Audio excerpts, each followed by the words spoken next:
Bom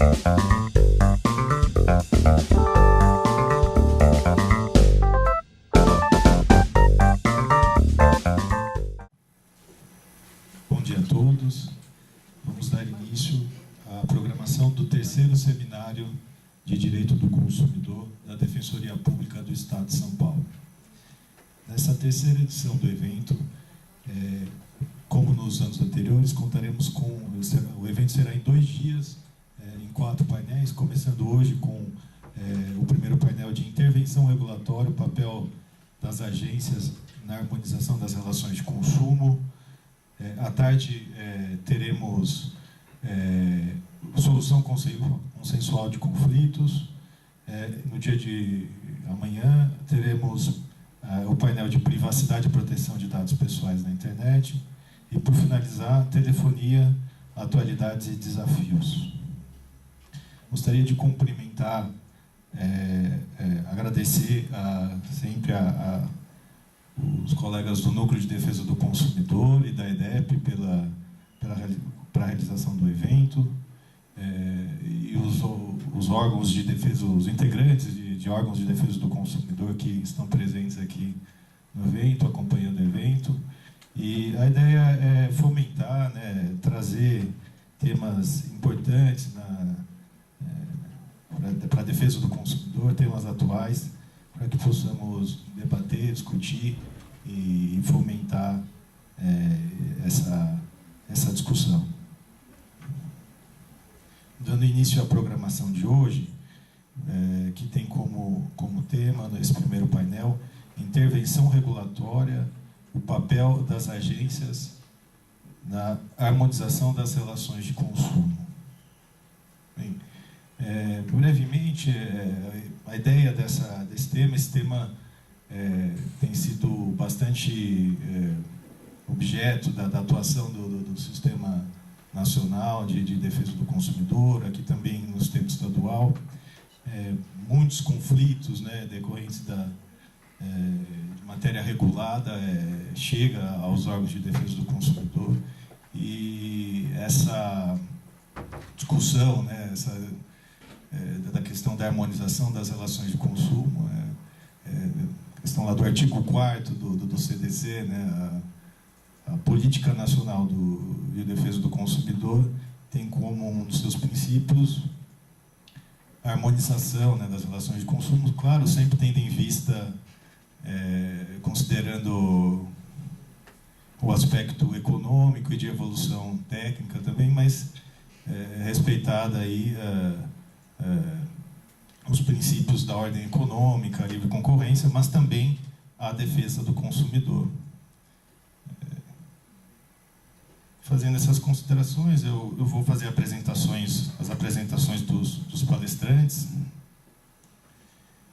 Primeiramente, agradeço o professor Roberto Pfeiffer por ter aceitado o convite, um dos grandes conhecedores desse tema que está em debate.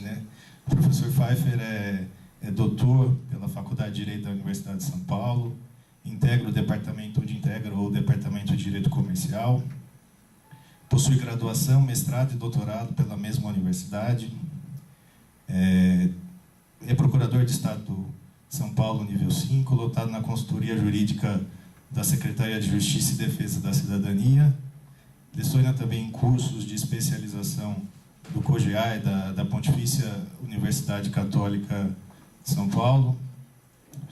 Foi professor dos cursos de graduação e pós-graduação em Direito do Uniceub e do IESB em Brasília.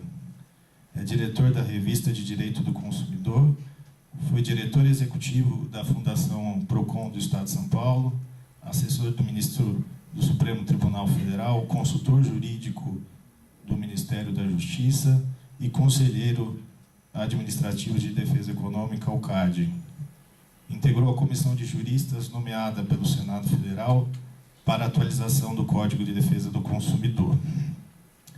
Também já vou aproveitar para apresentar o nosso segundo palestrante, a quem também agradeço desde já ter aceitado o convite, um antigo, de longa data, parceiro, né, da Defensoria também, dos órgãos de defesa do consumidor.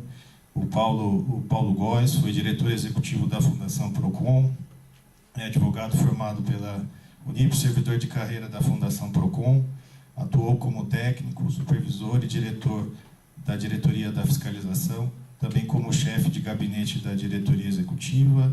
Atualmente exerce o cargo de diretor de Relações Institucionais da Agência Reguladora de Saneamento e Energia do Estado de São Paulo, a Arcesp. Então, assim, vamos dar início a esse primeiro painel. Eu passo a palavra ao professor Roberto Pfeiffer. Bom dia a todos e todas. Inicialmente eu queria aqui agradecer ao Dr. Rodrigo Bueno esse honroso convite, me deixa muito feliz, né, poder estar aqui na Defensoria, entre outros motivos porque eu comecei aqui na Procuradoria pela Procuradoria de Assistência Judiciária, né, que era justamente o órgão, né, que posteriormente foi sucedido pela Defensoria Pública na defesa, então, dos necessitados, né? Então, efetivamente, para mim é um motivo de grande alegria e também, posteriormente, então, tenho muitos amigos aqui, né, inclusive muitas pessoas, né, oriundas também da Procuradoria-Geral do Estado, né, depois optaram pela carreira da Defensoria. E, em segundo lugar, né, não bastasse ter essa origem já bastante emotiva, né, aqui em relação à Defensoria, eu no Procon tive por oportunidade, né, talvez uma das primeiras ações que eu, assim, de maior impacto que eu fiz e que foi de enorme impacto, que foi aquele trágico acidente da TAM, né, onde houve efetivamente uma enorme colaboração institucional entre o Procon, a Defensoria Pública, o Ministério Público de São Paulo e o Ministério da Justiça, né? Na época, o Departamento de Proteção e Defesa do Consumidor, né? Não existia ainda a Secretaria Nacional de Consumidor, e que acabou redundando, né, lógico, sempre foi uma tragédia, sempre há um resquício grande de tristeza, mas, por outro lado, produziu-se, né, dois aspectos bastante inovadores, né, que foi, primeiro, um termo de ajuste de conduta, onde se tratou de toda a assistência material aos familiares, né, inclusive com plano de saúde, assistência psicológica, e, por outro lado, a instituição de uma Câmara de mediação, onde se conseguiu aí mais de 60 acordos. Acabou essa Câmara sendo inspiradora para um outro acidente, foi da Air France, enfim, né? Então houve uma colaboração institucional muito sólida, né, com a Defensoria para a construção disso.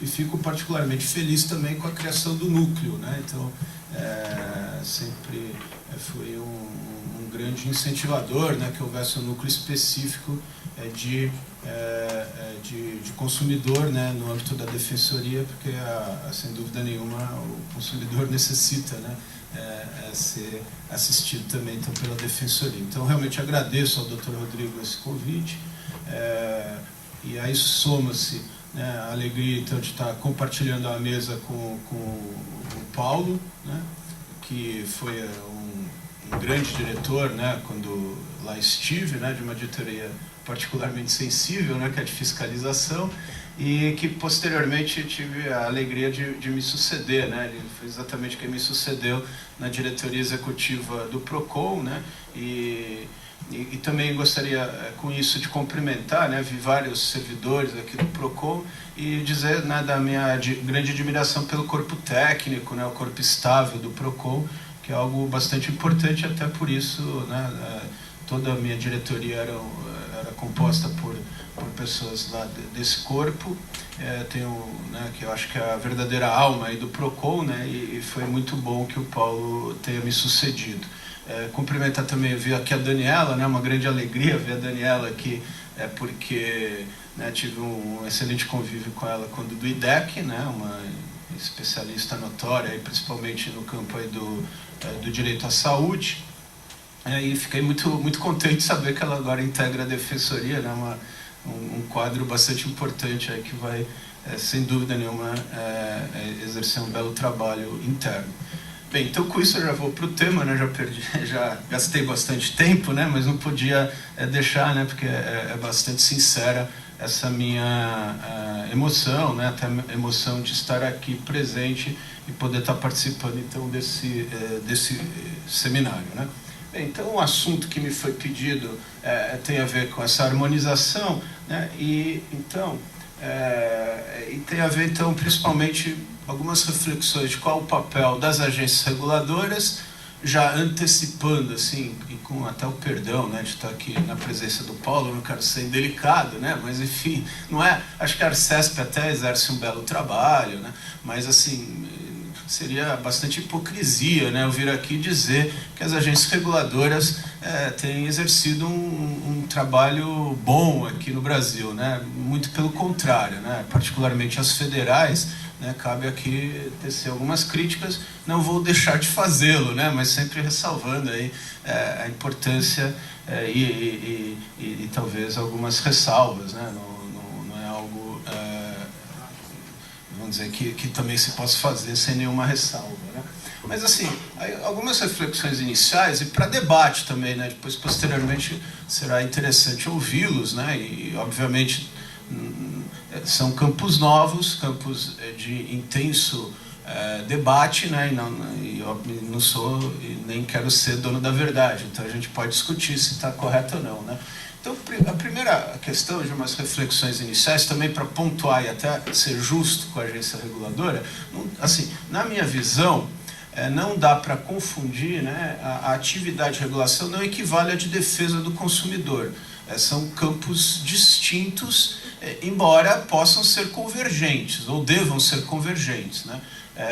Porque a regulação ela acaba tendo que alinhar, né, e harmonizar diversos interesses, que são, principalmente, entendo, a viabilidade do serviço. Então, por exemplo, aí, né, a viabilidade, de repente, do serviço de saneamento, a viabilidade do serviço de telefonia, de prestação de energia elétrica, né? E para isso vão ter que se harmonizar desde os interesses dos fornecedores, dos seus usuários, dos consumidores, e de uma prestação eficiente daquele serviço, né? Consequentemente, eu entendo que elas não integram, não são órgãos de proteção do consumidor. Não vão integrar, por exemplo, o Sistema Nacional de Defesa do Consumidor. Eu sei que isso é polêmico, há quem entenda o contrário, mas eu particularmente entendo que há essa distinção, né? Eu acho que é importante até para a gente ponderar algumas das questões relacionadas com ela. No entanto, né, em primeiro lugar, elas não podem, se não são, por um lado, órgãos de defesa do consumidor e a regulação não equivale à defesa do consumidor, elas, por outro lado, não podem desrespeitar as leis de proteção do consumidor. Eu vou aqui dar alguns exemplos onde, infelizmente, isso ocorre. Então, há situações concretas em que a regulação venha a desrespeitar expressamente a legislação de defesa do consumidor e, a meu ver, consequentemente, essas resoluções são ilegais, né, são nulas por serem ilegais, devem necessariamente levar em consideração os interesses dos consumidores, né? Para alguém achar que eu não estou sendo contraditório, o que eu estou dizendo é assim, elas não vão, ao contrário de um órgão de defesa do consumidor, como um PROCON, por exemplo, elas não vão levar em consideração exclusivamente os interesses dos consumidores ou ter um mandato de defender exclusivamente esses direitos. Agora, por outro lado, na regulação, se elas têm que harmonizar e sopesar diversos interesses, obviamente, um dos interesses a serem levados em consideração e serem balanceados nessa questão é o interesse do consumidor, né? Então, vamos pensar, por exemplo, na questão da fixação da tarifa, né? Então, obviamente, a tarifa deve remunerar aquele serviço, agora ela deve ser o mais módica possível, né? Porque isso também é de interesse do seu usuário. Então, ela vai balancear esses dois fatores. Ou, vamos pensar nos padrões de qualidade, né? Então, eles devem, obviamente, levar em consideração os interesses dos consumidores também. ou até fundamentalmente, né, quando você fala em padrão de qualidade, levar o interesse de um serviço adequado, né? E, consequentemente, além então de necessariamente, então, ou seja, não estou defendendo com isso, né, que elas devam ser não em consideração e devam se voltar apenas para o fornecedor ou para o prestador de serviço ou para outros interesses, né? E, consequentemente, aí talvez esteja também um campo em que, por um lado, se nota um esforço maior, não dá para negar que houve tentativas, e há uma tentativa das agências serem mais abertas à participação, mas ainda está muito longe da gente conseguir uma participação efetiva dos consumidores. Esse talvez seja particularmente, né, eu vou insistir bastante, que a meu ver, um dos grandes problemas, se não, né, um problema muito efetivo na questão, se não for o maior, mas é um problema muito efetivo, que é a questão, então, de como tornar realmente efetivo a participação dos consumidores no processo decisório, né? Então, como eu disse, ela vai ter que decidir, então vamos supor, para já entrar num assunto polêmico, né? Então, a agência vai regular a prestação de serviço à internet. Então, ela vai averiguar a questão, por exemplo, da prestação de velocidade efetiva entregue. Ela vai ver várias coisas, né? Ela vai ter que ver, então, quando ele promete uma determinada velocidade, ele tem que entregar 100% daquela velocidade? Talvez não seja o caso, porque há alguns obstáculos técnicos, às vezes né, tem a ver com o caminho interno na casa do consumidor. Mas isso é uma coisa. Outra coisa é contratos antigos tinham que ele podia entregar 10%, né, da velocidade. Eu falo isso, eu fico até envergonhado, né, porque às vezes você fala para alguém, né, parece que você está querendo denegrir a imagem do fornecedor, mas é verdade, né? Ele punha lá no contrato que ele podia entregar 10% da velocidade. Quando foram regular, meu ver, não regularam adequadamente, né? Deveriam ter, se permitiram, não esse escândalo, né, de disparidade de 90% a menos, né? Mas permitiram que entregassem menos, mas devia ter assim, muito mais obrigações deles entregarem, deveria ser a regra, né? Apenas excepcionalmente, desde que demonstrada, e eles esclarecendo ao consumidor os motivos efetivos pelos quais aquela velocidade não chegou. Mas enfim, o que eu estou querendo dizer é que nesse processo então de balanceamento, né, isso tem que levar, e é difícil o consumidor ser ouvido e conseguir participar efetivamente dessas questões, né? Ou talvez o mais difícil de todas, e o Paulo pode confirmar, né, pela complexidade, é a questão tarifária, né? É muito difícil alguém entender os componentes da tarifa, os componentes de uma revisão tarifária. E, obviamente, o consumidor deveria estar participando, deveria ter seus interesses levados em consideração e vai ter muita dificuldade, né? E cabe, então, às agências assegurar, né, o máximo de informações, em primeiro lugar, e também de dar transparência, né, de tentar estimular essa participação efetiva dos consumidores, né? Então, baseado então nessas questões, né, que é um desafio, vocês podem, por favor, eu terminando, discordar à vontade e colocar perguntas em cima disso, né? É que eu preparei aqui, né, então, quais seriam os pontos essenciais? Eu não sei se você consegue pôr de novo aqui. Isso, muito obrigado. Quais seriam então os pontos essenciais aqui? Então, primeiro, né, demonstrar como há uma aplicação, eu vou passar muito rápido, talvez isso nem seja o mais importante hoje, mas como há uma aplicação da Lei de Defesa dos Consumidores aos serviços regulados, sejam eles serviços, atividades econômicas em sentido estrito, né, que seriam atividades que não são serviços públicos, como a atividade bancária, né, que é uma atividade regulada importante, como aos próprios serviços públicos. Isso para dizer, basicamente, que se aplica o código, então, consequentemente, as agências necessariamente têm que levar em consideração o Código de Defesa do Consumidor, né, nessa regulação. Falar um pouco, né, de algumas situações em que há o conflito da Lei de Defesa do Consumidor e a lei setorial, como isso se resolveria, um ponto extremamente polêmico. Falar um pouco das falhas de governo, né, principalmente aí por causa da captura regulatória, que é algo que eu acho que deve ser levado em consideração, assim, porque é impossível hoje, ainda mais com a realidade atual do Brasil, né, onde a gente não sabe o que vai acontecer daqui a 2 horas. Obviamente, tudo que aconteceu nas agências, assim, eu não estou dizendo das federais, vamos dizer aqui, né, para ver assim, você vê vários exemplos de nítida captura, né? Vou procurar também, né, para não ser injusto, falar um pouco disso e centrar mais nas federais, né? E, finalmente, a participação, né, como estimular uma maior participação dos consumidores nessa regulação, né?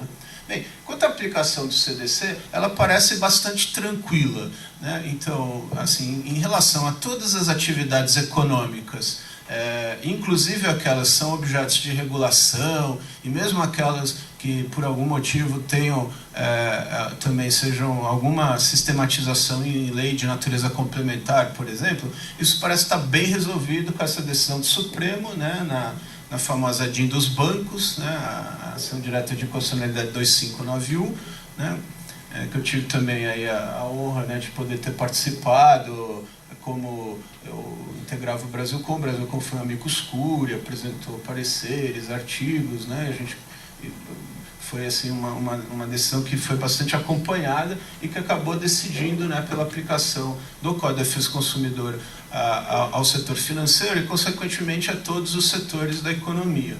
E no que tange a serviços públicos, também está bem pacificada, né, com precedentes e a doutrina bem tranquila, né, da aplicação do CDC aos serviços públicos, aqueles serviços públicos que são exatamente os que são regulados, né, ou seja, aqueles prestados, né, de maneira divisível, né, como a questão aí do saneamento básico, a questão da energia elétrica, a questão da telefonia fixa, né, que ainda é um serviço público, enfim, né, esses mais importantes que normalmente geram, ou por exemplo, rodovias pedagiadas, tudo isso, né, que o consumidor paga uma tarifa, é submetido, então, à aplicação do código, né?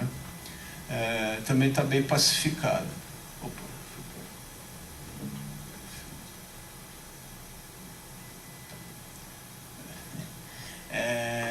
Tá. Mas, no entanto, nem todo serviço público, nem todo usuário é considerado consumidor. Isso é só um pouco relevante, né, para entender um pouco depois dos conflitos, né? Mas rapidamente também não vou aborrecê-los com isso, né, só para defender. No entanto, que nem todo usuário necessariamente vai ser um consumidor.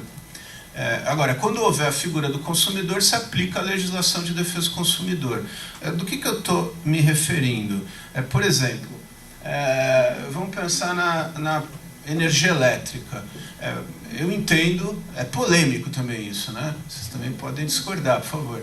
Mas, assim, por exemplo, uma empresa, uma grande fábrica, é difícil dar exemplos assim, não falar alguém implicado em algum ato assim, né, de corrupção, alguma coisa assim. Então, eu ia falar. Então, vamos tentar pensar em uma fábrica de transformação. Aí uma montadora de automóvel.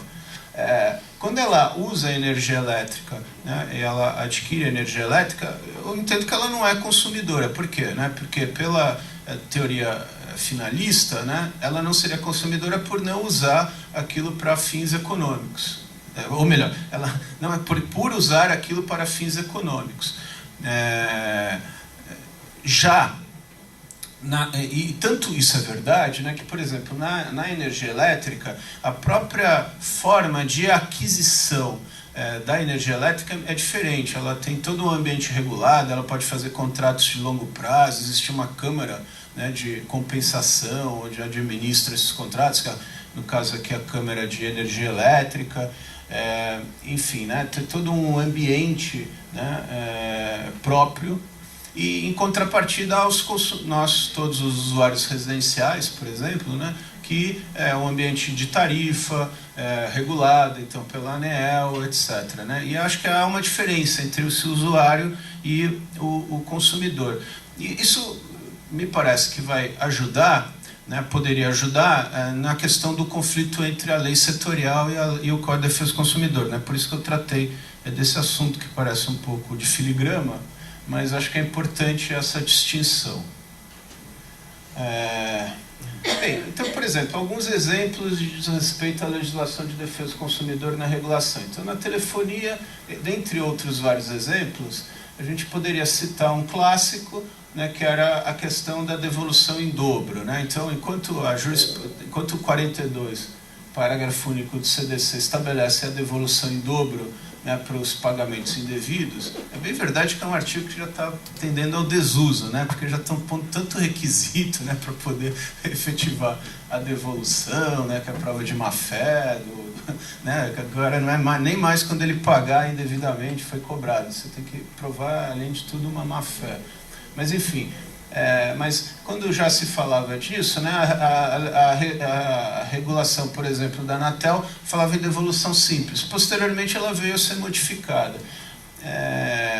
Né, mas apenas aqui, né, e foi modificada na redação atual da mesma resolução, ela já prevê a devolução em dobro. Mas é só para ver, ou seja, isso daí, a meu ver, eram situações de flagrante ilegalidade, ou seja, jamais poderá se considerar uma resolução válida se ela vir a ferir a legislação de defesa do consumidor, porque a resolução está abaixo da lei e aí se aplica, a meu ver, né, o CDC ao serviço de telefonia.